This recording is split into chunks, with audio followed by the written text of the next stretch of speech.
We are teetering, folks, and we cannot afford the luxuries and the pleasantries of sitting around and saying, well, we can invest in electric vehicles that no one wants, no one needs, is not useful for Canada, and for which is being promoted by what I call faux science, based on the idea that somehow electric vehicles are good for the economy, good for the environment. Nothing could be further from the truth. Talk to the people who have had those vehicles, where the battery goes after, of course, its short life. I can go on at great length about this, but Canada's experiment with imposing EV mandates, forcing Canadians to buy these things, is an absolute abject failure, which is going to cost you, your children, and your grandchildren far more than they can probably afford over the next generation. That, of course, was my guest, Dan McTeague, former Liberal Member of Parliament for the Toronto area for many, many years. I knew him well, admired his work. We weren't working for the same party. We were working for the same objectives and goals, though, always. Dan was a very, very principled MP. And, of course, today he's president of Canadians for Affordable Energy. And when we come back, Dan will join us. He had an emergency trip to make this morning. He's back. I can't wait to start asking some questions. We'll be right back. The Prime Minister lied and his minions continue to lie. Your home is your castle. We're calling on the government to introduce and immediately pass the Stand on Guard law. But we also need to resolve to resist.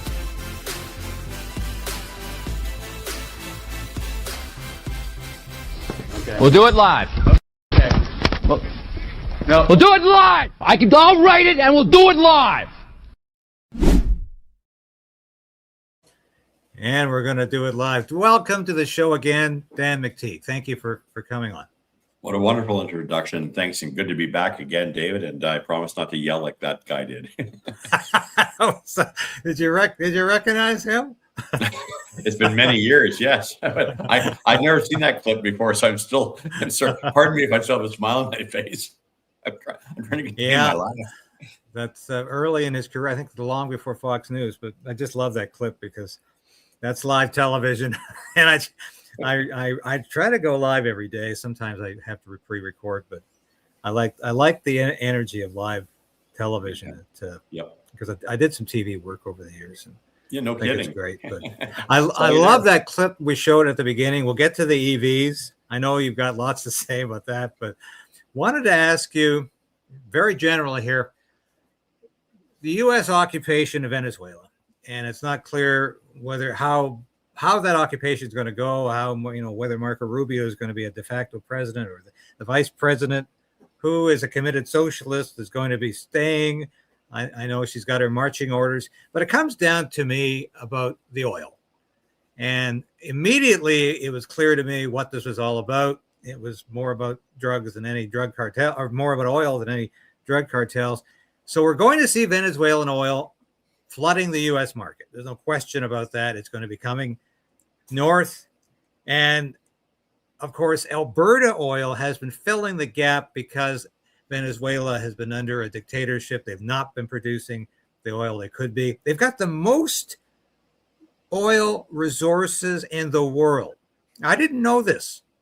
I would have said Saudi. I would have said perhaps even Canada. But no, it's Venezuela has got the most oil resources in the world. So in your opinion, how is the U.S. access to this oil going to affect Alberta's / Canada's energy sector? And are we going to see our market to the U.S.? Because right now we're supplying a huge amount of that crude to the United States. Is that going to dry up if we don't find an alternate market? I think the risk is there. There are considerations, economic considerations above all, building roads, rebuilding pipelines, electrical needs to, as it were, to get to get product down there to ensure that you can take that heavy oil, diluent in particular, to get it transported back up to the ports and then back to the U.S. Gulf Coast, where it used to be earmarked when the time before 2012, 2010, when Chavez was nationalizing and taking over some of the assets that were there. But it wouldn't be hard. And you saw this happen on Tuesday when China basically said, yeah, we know you produce 900,000 barrels a day, more or less, but we're taking 800 of that for our own needs. Now they're not taking that. So there's 800,000 barrels sitting out there. We also know that simpler things like the removal of the sanctions on vessels would have a lot to do with being able to carry Venezuelan oil back to the U.S. Gulf Coast if the marginal cost is there and it becomes more cost effective than shipping from Canada down to the United States to the U.S. Gulf Coast, where there's about 900,000 barrels a day of Canadian oil that's used. That's well above the 2.4 million barrels. And keep in mind, David, that, at its height, and the thought was 20, 30 years ago, I've been to Venezuela a couple of times, both in my role in consular affairs as well as some interest with energy, that in Guyana around the same time in 2014. But there was a time and a place where PDVSA, the PDVSA, which is the national oil company of Venezuela, had actually really reasonable plans to get oil not just to the U.S. Gulf Coast, but to push it further into the U.S. Midwest, which is where Canada dominates. 2.4 million barrels a day goes to refineries in Illinois, Indiana, and supplies a good part, not just of the oil, but of the heavy oil that's needed for refineries who configured to that. But there's also another factor, which a lot of people forget. Mexico was also a big supplier to the U.S. Gulf Coast. They lost their crown, or they lost their access to a large extent, because their oil became rather contaminated. Apart from cartel issues, oil doesn't mix well with water, and it certainly doesn't mix well with salt. So that's one of the main reasons why Canada established a significant bridgehead, and, if you will, a beachhead in the literal U.S. Gulf Coast. That could very much be at play and at risk here, given that some people are saying, oh, they won't get back to 3.5 million barrels a day. No, they probably won't, but they can get back to 1.5 million quite easily, and that's likely to make its way back in the U.S. Gulf Coast, especially since you consider the U.S. Gulf Coast refineries produce 50% of all the petroleum needs of the United States. No, it's not California. No, it's not New York.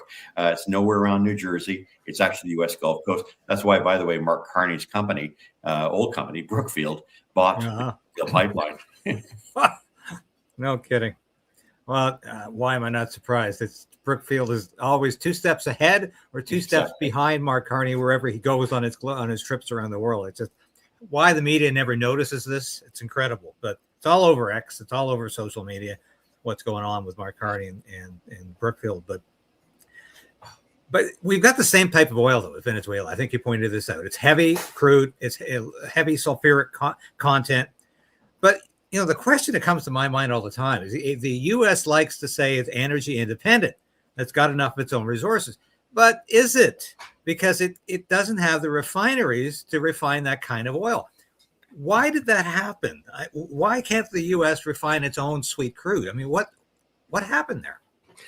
Well, look, the United States produces 12, 13 million barrels on its own fracking every day and from Alaska, but they consume 21 million barrels a day. So by my math, no, the United States isn't energy independent. What it needs is the 4 million from Canada, a couple of other places, of course, but Canada's significant, not just because we happen to have oil, but we have specific type of oil.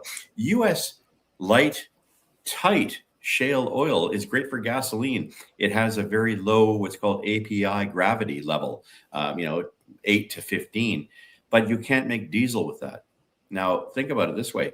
How does an economy run without diesel? Diesel is the global workhorse when it comes to petroleum and energy. So, you can have all the gasoline you want in the world, but no diesel means no jets, no military, no agriculture, no transport, no mining, no forestry. So it becomes very important to know that what Canada has in terms of the quality of the grade. Some say, well, it's only good for asphalt. Maybe that's true. But if you can bend the molecules, which is what a refinery does, and you advance cokers and you spend billions of dollars, as U.S. refiners did in the U.S. Midwest and the Gulf Coast, well, then you can do a lot more with heavy oil than you can, dare I say, with light, tight shale oil. But again, it comes down to economics. What would it take for a Canadian oil sands project to shut down, or to what number do they need to see things drop to before things get really bad? U.S. frackers need 50, 60 bucks a barrel. They're pretty much at that point right now, and they need to reinvest that quickly to keep those pumps going. Canadians, not so much. When our kind of oil, you can sort of just get to a certain point. Yes, you can drop to maybe 40, 30 bucks a barrel, but you're not going to shut down necessarily, because there's a cost involved with that as well. I think people who understand the economics or have a pretty good idea of how our energy infrastructure works would have a better idea of how the shortcomings that we see in Venezuela aren't as short as some people predict them to be or see them to be. When I came out and made my statements on Sunday saying this is a significant challenge and threat to the Canadian economy, because of course it's the number one export we have, like it or not. Any alteration, any deviation, any displacement or redisplacement, if you will, of oil going to the United States could have a dramatic effect. 1 million barrels a day being lost in our market to the United States represents a $20 to $25 billion hit to the Canadian economy. That shows up in forms of higher deficits. That shows up in less jobs. That shows up in a weaker Canadian dollar, which adds price, which is really the reason why we see major concerns about inflation, food, and otherwise. But it does have significant impacts for Canada. The fact that we have not been able to get another pipeline immediately disclosed. It's been a year of talking about this stuff. Carney thinks it's a big idea. And we saddle whatever new pipeline we have with an MOU, which is really dumb when you think about it. You're going to say it's got to have a carbon capture. It's got to be decarbonized, or at least has to pay a carbon credit that's going to cost $10, $11 per barrel on top of the cost. And then you're going to force taxpayers to pay, or whoever, to pay for carbon sequestration.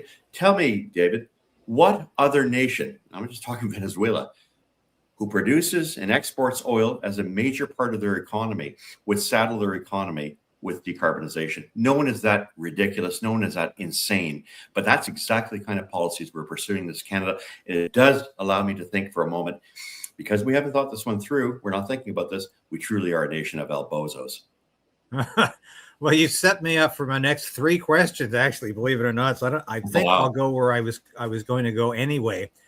And here's Mark Hardy talking about no problem with this industrial carbon tax. And I love competitive this. because it is low risk, low cost, the marginal costs. There's been huge progress in getting down the cost, and low carbon, which is what the Pathways project, carbon capture, will bring. And that makes Canadian oil competitive for the medium and long term. Sure. But here you are here. No, sorry, that's later. Stop Carney's hidden carbon tax. And so you're obviously saying that this is bogus, this is BS, this industrial carbon tax is going to make a difference. And I've had a number of people on the show talking about how this MOU, with its tripling of the industrial carbon tax, is going to make Alberta oil even more expensive. Yeah. And of course, that was a problem a couple of weeks ago, but now it's a huge problem because the U.S. is going to get pretty cheap oil from Venezuela. So, as you say, why do we have an industrial carbon tax? And should we get rid of this like right away? Yeah, it's virtue signaling 101. We think it's 2015 still. And where's Greta Thunberg? Where's the guys, Bill Gates and all these other ones who are promoting this kind of nonsense? They realize that it's meant devastation to economies that have attempted it. It's even worse for producing nations that would want to say, hey, listen, we'll be the International Boy Scouts on net zero. And we'll hit ourselves with not 1, not 2, but 3 carbon taxes. Remember, the consumer carbon tax, the clean fuel standard, and the industrial carbon tax. Some people call it OBPS. I'm not going to get into the vernacular and the trendy talk among people who sit back, with their desert boots on and little pipes in the mouth and little old things of patches on their old jackets. What we need to recognize is that Canada has done itself a tremendous disservice. And look, don't take my word for it, $78 billion deficit. Manufacturing has pretty much come to a standstill as far as investments in new equipment manufacturing in this country. It is alarming to watch what is happening. Short of what I have used in the vernacular, turd polishing by some of our institutions and those out there who know so little about the energy sector. Saying that something like this would be no problem, we'll get access to the world. Do you think China, South Korea, Japan give a damn? Or the 12 nations that have come to us saying, can we get your natural gas, gives a damn about decarbonization? Not a single one. But I find it, again, very ironic that Mark Carney's company, before he left, I'm sure he was looking at those plans, took over the largest, most influential pipeline in the world, the Colonial Pipeline, which is truly the aortic vessel of a product in the United States. It doesn't have decarbonization. It doesn't have even a hint of an element in this. So, no, we're doing this to ourselves, and Mr. Carney has got to make a decision. It's either put up or shut up. When he goes to China, is he going to basically say we're going to decarbonize and buy more of your windmills and more of your solar panels while you continue to hit, our nation with significant tariffs on our ag sector? Or do you want to buy some oil? Because we got a pipeline.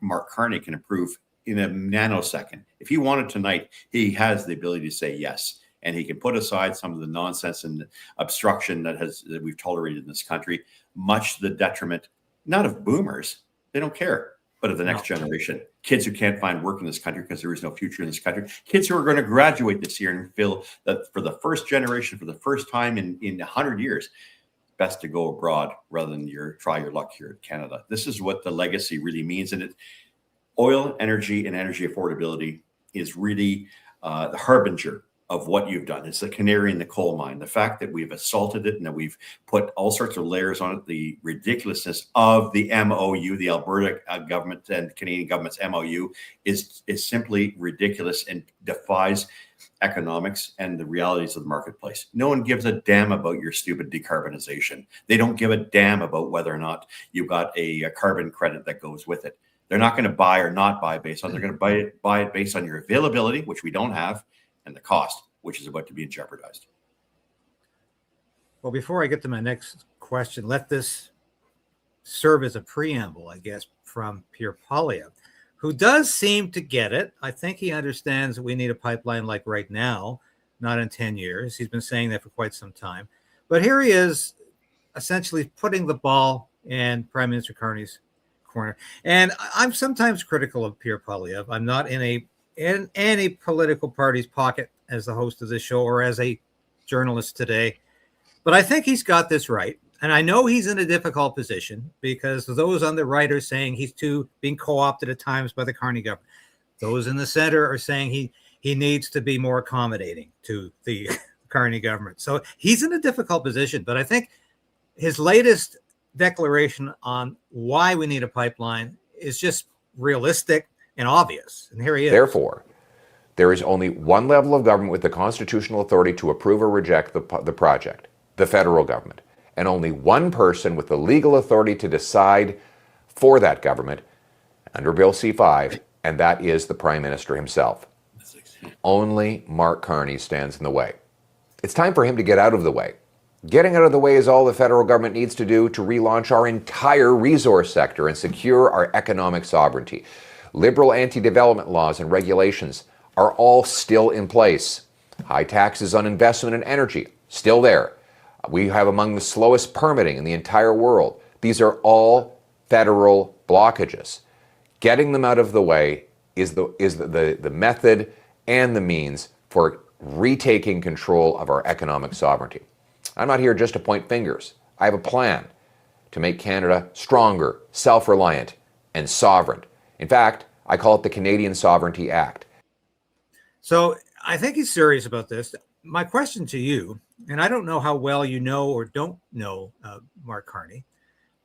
He didn't play much of a role in the Chrétien government, which you were most associated with. But do you think Mark Carney is really serious about this pipeline? Because every time the Conservatives ask a question about it in the House of Commons, the Environment Minister gets up and says how much it's going to benefit the environment, how much it's going to benefit climate change. And they never really want to talk about the fact they're enthusiastic about this pipeline. It's just like it's an attendant bit of business here. And this MOU is really about making sure Alberta pays more for the industrial carbon tax and that they stick it to the province on these environmental laws. But do you think Mark Carney's really serious about this? And if he wasn't, is he now, given what's happened in Venezuela? Well, I don't know when Paul's had his conversion on the way to Damascus, but the reality is that I don't think his writings suggest from the past he's any different than he was back then, although he has done certain things that he knows because politically it doesn't work. But he has a caucus that still thinks it's 2015 and that, that the CO2 is somehow bringing the world to its knees and we're all going to, be flooded to death or starve to death or, wind up in massive deserts or whatever the case may be. All this is just nonsense that I've heard and seen time and time and time again, going back to even my earlier days when I used to campaign with a guy who became the proverbial liberal candidate for one of the ridings next door to where I was many years ago. And everybody would recall our good friend Maurice Strong, who started this stuff off many, many years ago. So all the predictions have been incorrect. What we need to understand is that Carney doesn't want to do this because it goes against everything he stood for over the past several years. But some time ago, we talked about Carney. My fear was that this is a guy who shamelessly self-promotes things he never did. You recall he said he had something to do with balancing the budget in 1998 under Paul Martin, Jean Chrétien. You recall, and he was not even in Canada. He was working for Goldman Sachs south of the border. He in 2008 said he had something to do with preventing the country from going into a recession and the global meltdown. Well, that was because of Jim Flaherty and even Paul Martin before that, who ensured that our banks were not allowed to be used depositors' money to foolishly invest in derivatives and all sorts of synthetic and toxic type of assets. I digress. The reality for Mr. Carney is that he sees massive debt growing, mushrooming. He sees a deficit increasing to points where I think even sooner or later our woke, bond rating agencies are going to have to recognize that we're running out of excuses and we're running out of economic runway.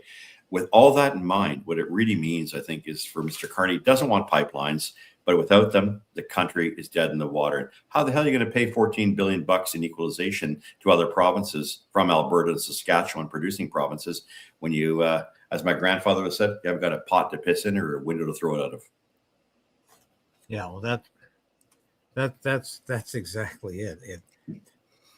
But I really, what is the likelihood, in your opinion, of finding private sector support, or not even support is perhaps not exactly what we really mean to say, for the private sector to carry the responsibility of building this pipeline? Do you think that's going to happen, given the fact that there's going to be opposition to this pipeline? Maybe they can't stop it, but there will be some First Nations opposition. There's going to be eco freaks out there who will try to prevent it, perhaps even use terrorist methods to stop the construction of the pipeline. Do you think the private sector will get on board this if the Prime Minister says, okay, go? You think that's a likelihood? No, because I don't think they trust the Canadian government. I think the Canadian government deals in forked tongue and has the face of Janus when it comes down to these pipelines. One day they're in favor, the next day they're not. And so I think the sector itself will probably say, no, increasingly, as this country is seeing, this is a more disturbing trend. Everything here is done by, for, and with the consent and with the money of taxpayers through the government. Look at Trans Mountain Pipeline expansion. You know as well as I do, David, $6 billion by Kinder Morgan to build a pipeline that wouldn't have cost Canadians a penny. Now, of course, $50 billion is on the books that you and I have to pay. And although Trans Mountain Pipeline expansion is a great thing, the reality is it didn't have to be this way. And it sent an indelible message to the rest of the world. This is a country that is going to try to find every tool in the toolbox, to use John Horgan circa 2018, to block energy pipelines. And yet, when you consider it is our largest, most valuable export, we wonder why Canadians are flirting and playing and toying with disaster, and allowing charlatans to come out and make these kind of comments, and to have this idea that somehow you need unanimity and that the Aboriginals, the Indigenous people, have to exercise some form of veto. They need to be consulted, but they certainly don't have a veto. So all those things aside, I also look at the Indigenous groups in this country who've been denied the opportunity of taking advantage of as we say in French, the retombées, with the wealth, the benefits of pipeline construction in majority, but simply diverted by a handful of miscreants. And so I'm a utilitarian. The interest of the many comes well before the selfishness of a few. And if they are going to do that, I'd be the first one to endorse Mr. Poilievre, if he were to be Prime Minister, to throw these people in jail, which is where they belong. So if the current regime stays in power, and as you say, the private sector views their word is not exactly trustworthy, will this be a publicly funded, taxpayer-funded pipeline? You really see that happening? Yes, it's the only way it can happen. And it's how much are we prepared to put on the books to make this thing happen? Because we have poisoned the wells. We've shooed away people who want to invest in this country, and we have now competitors, real competitors, not just with respects to Venezuela, but now Iran. What happens tomorrow, next week, if when and that, as it should, that regime falls? Should it fall, it means there will be more energy made available, oil made available in various markets with or without OPEC. These people want to get their lives back. They want to get better security. We are a nation that's blessed with abundance of resources, but we have a philosophy, a narrative, a woke narrative, a dangerous narrative that says keep it in the ground. I mean, what other nation would do something like that to its most important output? Only a nation that is transfixed, that has been bribed, that has somehow been, in some ways subject to brainwashing, that would say that that's a good thing. Now, that was very much de rigueur from 2015 until at least 2021.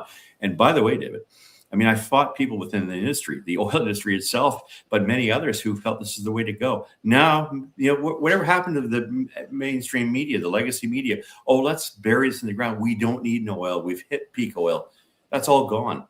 But the damage is done, and Canada did it to itself again by repeating the same bad habits from voters. I can't blame them, but they did the El Bozo pose, and as a result of it, they've now found themselves in a situation where the future looks very, very uncertain, starting with our social programs, and indeed potentially the fabric which holds the country's finances together.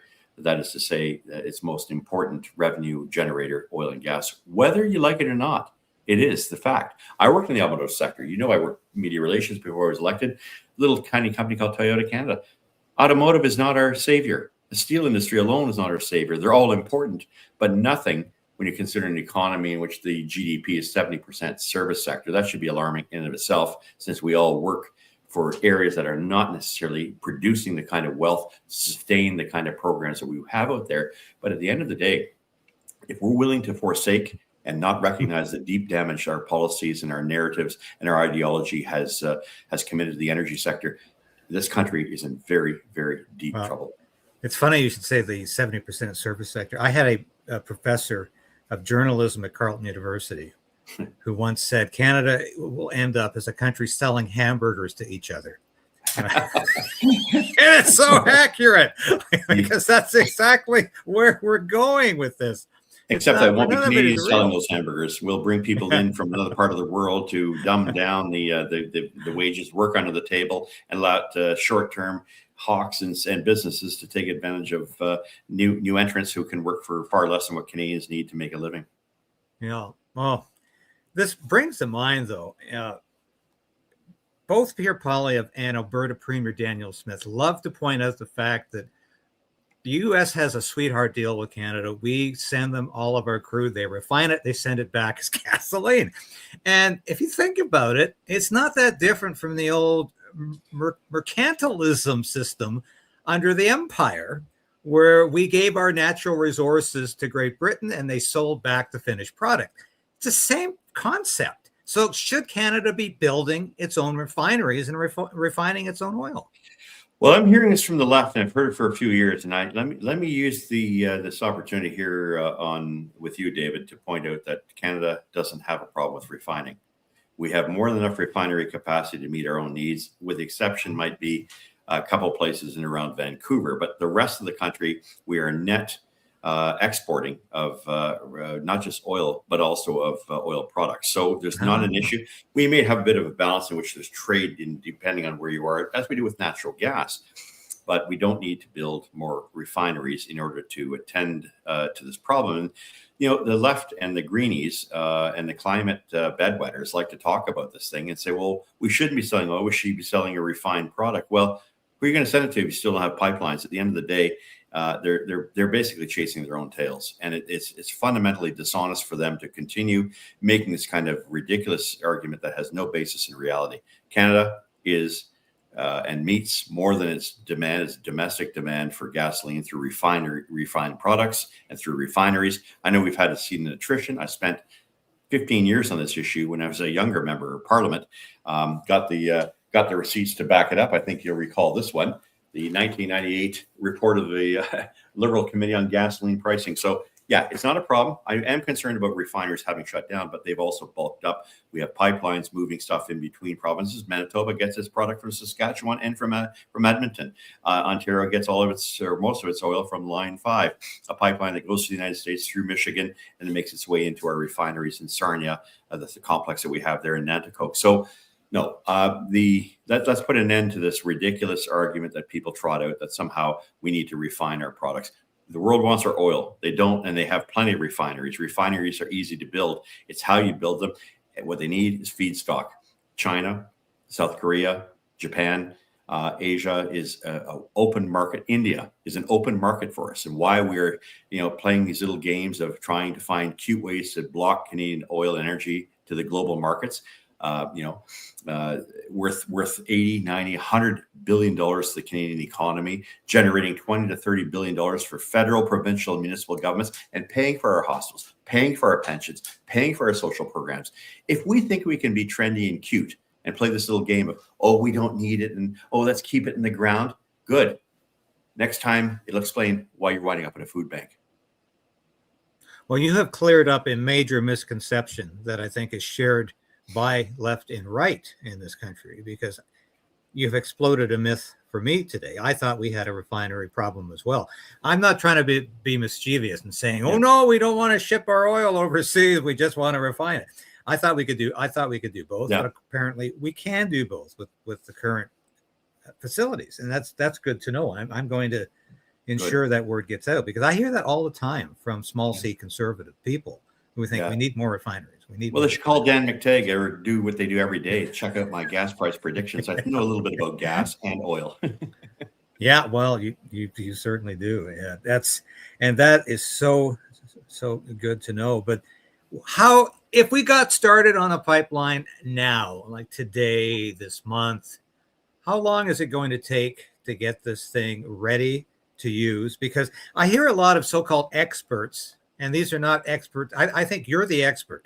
But when I see people on CBC who are experts saying, don't worry, folks, it's going to take Venezuela years to start pumping the oil.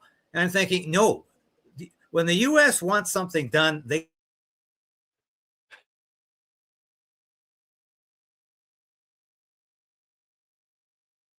get it done pretty damn fast. That's going to happen pretty quickly. And if we sit here and say, we got lots of time, don't worry, I think we're fooling ourselves. We're delusional. But how long is a pipeline going to take if we finally get down to it and roll up our sleeves, as Justin Trudeau would love to say? Yeah, these so-called experts said very little about net zero and the damage that carbon taxes were going to do to the price of fuel. So they're experts in terms of oil. I've been to Venezuela, and I have been in Cristobal. I've been to Carabobo. I've seen what's there. For Venezuela, the Bolivian Republic, to get back to where it was 15 years ago isn't going to happen overnight. But to get to 1.5 million barrels, easy peasy, slam dunk. All they have to do is get a little bit more diluent, which I think is going to be available to them. That allows them to mix their heavy oil, fix some of the pipelines and the pumps. Doesn't take a long time. And of course, if it's for export to the United States, well, you need vessels, and you need to make sure the sanctions by the U.S. on Venezuelan oil are lifted. That has already been done. So the final nail in the coffin for those making those dumb remarks, and they are dumb because they're not well thought out. As I mentioned at the outset, China had to surrender the 800,000 barrels it's currently getting from the existing infrastructure, dilapidated as it may be. So 1.4 million barrels potentially is available to the United States or to the rest of the world, not 3.2, but 1.4. And that'd be enough to displace the 800 to 900,000 barrels that Canada has been able to get through reversal of pipelines all the way to the U.S. Gulf Coast. And that's only the beginning. Over time, if the economics is correct, the United States makes a deal. President Trump is sitting down with 15 of the top oil companies right now, maybe Exxon, maybe Chevron, maybe ConocoPhillips. We'll get a sweetheart deal where They're given a period of time in which they don't have to pay royalties and taxes, which amounts to the biggest part of the cost of doing the kind of business that they're in. And if that happens, then there's a huge incentive worth whatever billions of dollars that of the infrastructure that was stolen by them by Chavez and Maduro. I think it's being fatally optimistic and perhaps a little exercise in what could be fatalistic trivialization of how long it will take for Venezuela to get back on track. Of course, it has to be about whether or not it's economically viable, and will they build to 3 million barrels, or will they build to 15 million barrels? Remember, you have 300 billion barrels in reserve. That's double what Canada has, and it's a lot more than Iran and Saudi Arabia. So with that in mind, I mean, Venezuela could be the only player selling oil, 1 million barrels a day, 1.5 million barrels a day. If they, in a perfect world, they could actually supply the rest of the world ad infinitum for the next 40, 50, 60 years, just Venezuela alone. So the potential is there. How much does it cost to transport? All of these things have to be taken into consideration. We can talk about the infrastructure. We can talk about, what we think we know, but the economics is also important, whether it's marketable and whether or not marginal cost for extracting the barrel is competitive with Canada. I don't believe it is right now, but the availability is certainly there, and it's really up to the U.S. Gulf Coast refiners. There was also a time when Venezuela owned a number of refineries on the U.S. Gulf Coast. Remember Citgo? People used to see this at baseball games. They see this big triangular thing, CITGO. It was Venezuela. So look, it wouldn't take much as these people think. I remember one day as I gas buddy, and I referred to Venezuela as an economic basket case, and some of the mucky mucks who worked for the company way up on the left thought it was insulting, but it was true. And it takes a while to fix these things, but it's not going to take 10 years. And I think more optimistically, they can get 1 million barrels back right into wherever they want as a result of China walking away from the deal or being told to get lost as of effective Tuesday. So that was 72 hours after the fact, not 7.2 years. Well, that is precisely the challenge we have ahead of us. So do you think, and I don't want to make this a crystal ball question, but with all of this potential cheaper oil, I don't say cheap oil, but less expensive oil that we can produce in Alberta without these carbon taxes, all of this oil flowing from Venezuela, could we have an energy corridor in North America that would allow us to get back to perhaps a manufacturing base to help us to get away from saying that artificial intelligence is the future now? That scares the hell out of me. I'm not confident AI is going to employ a lot of people. I'm confident it's going to unemploy a lot of people. I would love to see North America function again as an economy that's not based on selling hamburgers and fries to everybody, that's not based on the glories of artificial intelligence, but actually produces real goods and services, real goods, like it used to. If we have access to affordable, I'll say it that way, it's better than saying cheap, but if we have access to affordable oil in North America, is it conceivable that we can get back to a real economy based on manufacturing and real goods? Well, look, the future looks most interesting with AI, but AI can't be realized without massive amounts of energy. And there are very few countries that have the kind of energy diversity, the menu that we have, not just hydroelectric, not just nuclear, which I had, as you know, David, my old riding in Pickering, the first one in North America, going back to, I can say 1965. I like to show this, one of the medallions from that period of time, which was when we actually got clear on the idea of nuclear.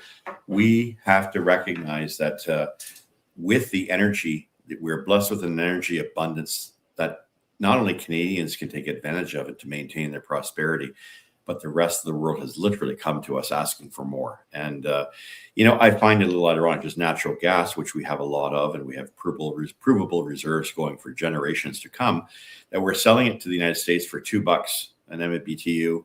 They're selling it in form of LNG, compressed in some of the hottest places in the United States along the U.S. Gulf Coast, and liquefying it at temperatures of minus 260. Imagine the energy it takes to do that. And they're selling it to Europe and selling it for 15, 16, 17 bucks an MMBTU. So, I mean, that to me suggests that we've not understood how to fully process our energy, let alone have to sell to others to have them process it on their own. We can do it here, and we're not doing it here because we seem to be conflicted. We think that we have to be the world's international Boy Scouts and Girl Guides when it comes to CO2, and nothing could be further from the truth because we're basically selling the next generation short. And I wish boomers of my generation would really take the time to smarten up and stop being so bloody selfish about what energy potential is for this country and the great promise that it holds for generations to come.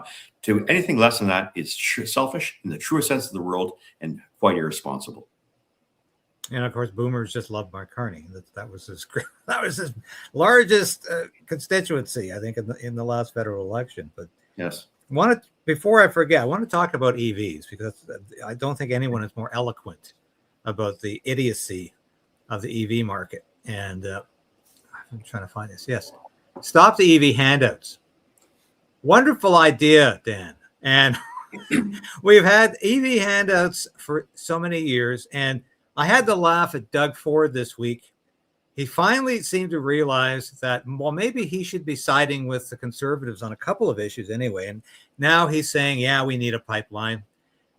So when Doug Ford is not disposing of Crown Royal or other kinds of whiskey, just pouring it out in these theatrical performances, he used to, of course, stand next to Justin Trudeau and then Mark Carney at all of these electric vehicle plants in Ontario, proudly beaming about how they were subsidizing these plants with billions of dollars of taxpayer money. Meanwhile, the plants are closing or they're laying off virtually all of their employees. Now, why is this scam going to continue, or can we get out of this?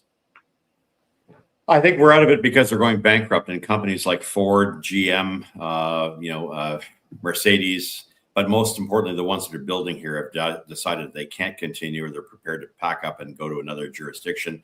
Wife works in Brampton. The Bramalea plant is not going to be an EV plant. I'm not more than 4 kilometers here from the Ford plant. It's supposed to be an EV plant now, building F-250s and higher, and maybe the Navigator. So, look, these companies aren't ridiculous. They know where the public is at. And short of people who like to mooch and buy these things because they can get a few $1,000s off it, without the mooching, without the grifting, without the subsidies, no one wants these things. These are like a bad smell that just keep hanging there.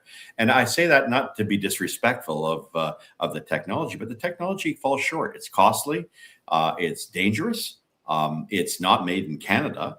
And what it's made with is far more damaging to the environment than the very environment they're trying to protect by virtue signaling the idea that they're somehow aspirationally doing something good for the economy. But we've really, and I don't know it. We've pissed up the rope $50 billion. You've made commitments and you've lost money, and these things have gone bankrupt. And Lion to Northvolt. To the amounts of money that has been spent and earmarked and given to companies to go build at factories that no one wants. What are we going to do in St. Thomas with the Volkswagen plant? Volkswagen's $12.5 billion cash short right now. So what are we going to do? Turn it into a tennis court? Maybe turn it into, I don't know, making a battery, electric battery storage? Who knows what we're going to do? The reality, I think, for all of us is that we've gone through this terrible experiment of over the past 10 years, ignoring people who've been in this business a long time, not just me, and both automotive and energy, and realizing this is going to wind up in a really, really bad situation in which we're going to basically usher away the internal combustion engine, the automotive sector here in Ontario, and we're going to trade it away, Doug Ford, for a few magical beans. It really makes no sense, and it is really based on the idea that we live in a world of magic and make believe, in which driving around 4-slice toasters on wheels is somehow going to resolve and be the economy of the future. It is a complete farce. It has fallen flat in our faces. We don't have the money to subsidize it. Worse, we are now in a situation in which we are hit with tariffs on the one side from China, and on the other side, the threat that we may very well have traded away our automotive sector in Ontario. I stood at the Bright Drop plant before the election back last March and said, this plant's closing down. What did even the unions say along with the Liberals? Oh, no, we got lots of money. We federal and provincial government have kicked in $1 billion or $400 million each. That company, Cami, shut down, as did so many other decisions based on this. The Windsor plant, the Brampton plant, Stellantis. Nobody in their right mind wants to stay with this. And by the way, being a bit of an enthusiast, I mean, especially when it comes to pickup trucks, Ford's now walking away from the Ford Lightning. It's got to tell you something. They got away from the Mach-E because it was cool and trendy, but it wasn't making any money. They were losing money. In every case, they were losing $100,000 US per unit. So I think reality has come to really give every one of these, these faux auto journalists and scientists and folks out there who thought it was the best thing in the world. I just saw that the U.S. drag racing organization responsible for those things has said no more EVs. We're not allowing them here. They're dangerous. They don't work the same way. And for a lot of people, that might be the great thing. But in Canada, and as someone who has served with the Liberal Party for 18 years, if you want one of these things, damn well pay for it, all of it yourself. Stop mooching off other people. Well, I guess my final question, and we always like to say necessity is the mother of invention. Is necessity the mother of realism as well, realistic thought? Are we in a position where things are just so potentially desperate for the energy sector in Canada that even people like Mark Carney are going to say, yeah, we need the pipeline? Are you optimistic we're going to see some action on this in 2026? Well, his company bought, as I mentioned earlier, the Colonial Pipeline. I mean, that said everything for me. This guy has swallowed himself whole because he realizes politically what he's been advocating is a non-starter. By the way, his idea of denying and starving U.S. oil companies and energy companies of financing, getting all the financiers to somehow come around and say, no, we're not going to finance you, got the attention of the U.S. Justice Senate, the Senate committee. It also got the attention of the U.S. Antitrust Division, the Department of Justice. Mr. Carney and his pals short-arsed it out of this little arrangement because it was seen as conspiring to prevent financing from getting to a sector. In the United States, they don't wait for a criminal offense. It's based on civil probabilities, which means it would have been easily found to have violated the spirit and the intent of the Sherman and Clayton Antitrust Act. What would it mean, David? Triple damages. So if the oil company said we're worth $4 trillion and you imperiled, you threatened us, you now owe us $3 million. You now owe us $9-10 trillion. That's why the big investment banks and others got the heck out of Mark Carney's Glasgow Financial Alliance on net zero, an attempt by him to stifle the real free market based on some idea that CO2 is somehow bad. I say to my friends who think CO2 is bad, stop exhaling.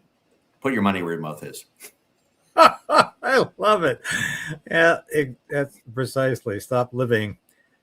But I think if there's no movement on this pipeline, it's going to increase the likelihood of Alberta separation, Alberta independence, because Alberta will build its own pipeline through the United States. Premier Smith has already said she's examining that as a concurrent proposal. And certainly the fact that BC will balk at an Alberta pipeline will not stop them from going through the U.S. And if Carney sabotages the Alberta energy sector, I don't think it's going to bode well for the future of this country.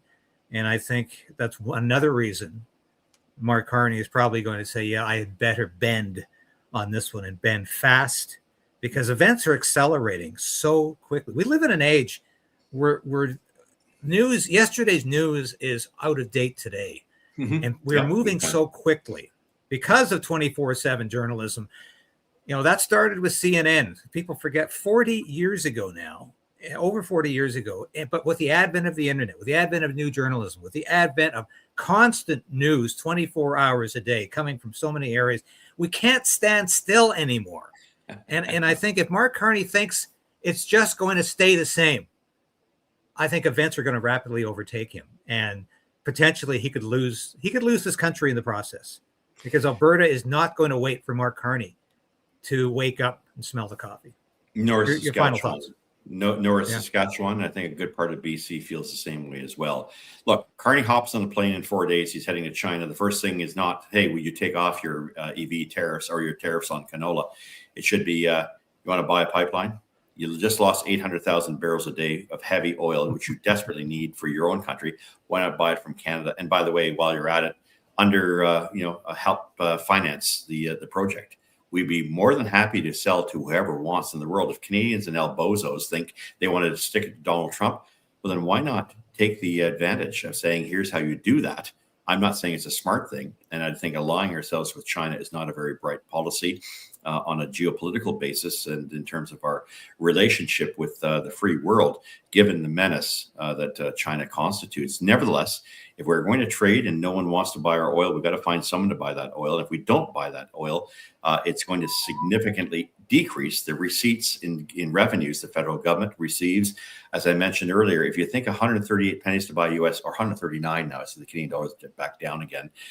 If you think 139 pennies is a big deal, wait till it becomes 150, 155, like we saw in 1981 when the Canadian dollar was virtually worthless. We call it what it is, the peso of the North. And it'll also reflect a lower standard of living. There's so much hinging on oil and gas, and I've never been a big fan of the industry. They're not friends of mine. I have nothing to do with them.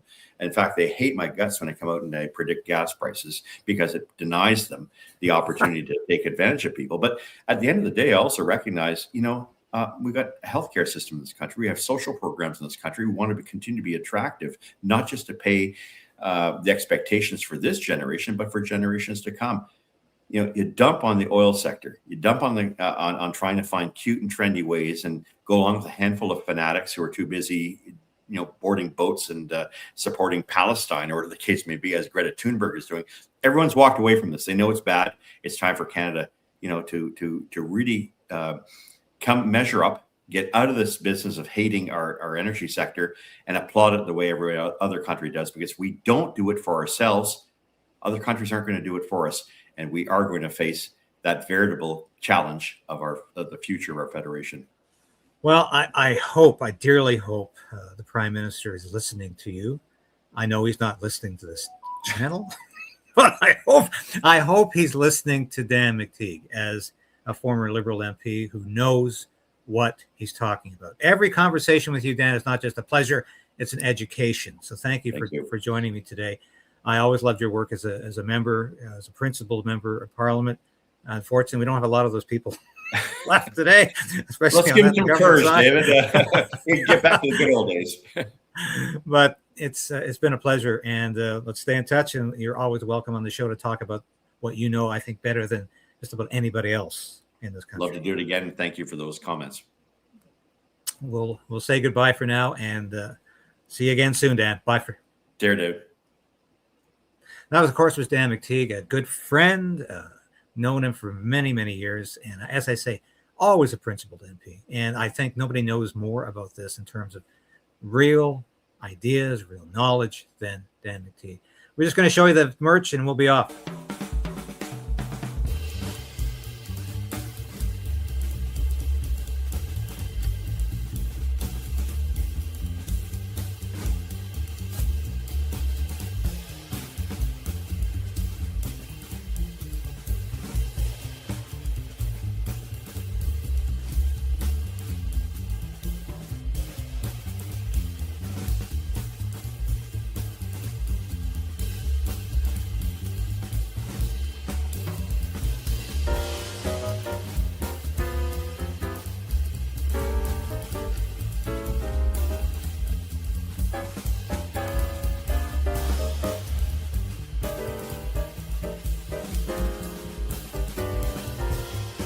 Who cares?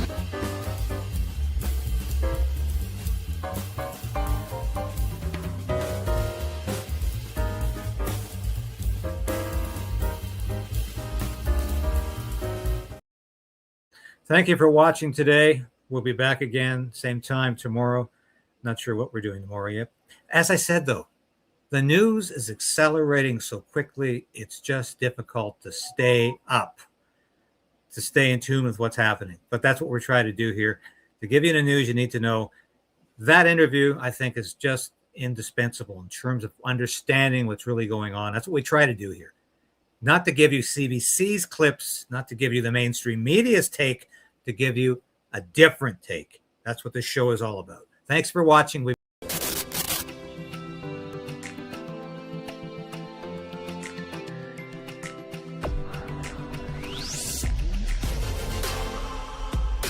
Thank you for sharing this station with your friends and family. Thank you for hitting that like button, because I tell you, we are fighting back in a way I've never had to before, because I'm going to keep this station on the air.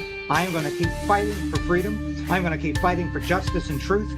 And I am damn determined to resist this Carney government in any way possible as it encroaches upon our individual freedom. And it will continue to do that, mark my words. I'll be back again tomorrow. Same time, same place. 10 a.m. This has been David KRAYDEN, broadcasting live from our nation's capital in Ottawa. Thank you for watching. We'll see you again tomorrow.